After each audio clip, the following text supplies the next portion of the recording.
Мысалы, күні кеше Алматыда Абай атындағы ұлттық мектеп-интернат түлектеріне кәсіби бағдар беруге арналған шара ұйымдастырылған. Отандық 14 университеттен бөлек шетелдік 45 жоғары оқу орны тұшымды ақпарат беріп, балаларды оқуға шақырды. Өздері үшін маңызды стратегиялық алаңға айналған көрмеде болашақ студенттер кәсіби мамандардан кеңес алып, өзара пікір алмасуға мүмкіндік алды.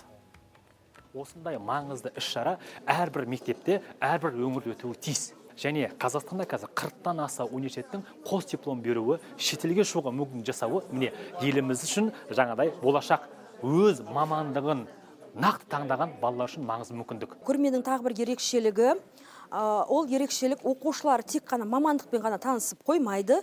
Мамандыққа жақын мамандықтар, отандық және шетелдік білім беру көпірлерімен және әр университеттің шетелдік білім алу тағылымдамасына қатысты ақпараттарымен толықтырды.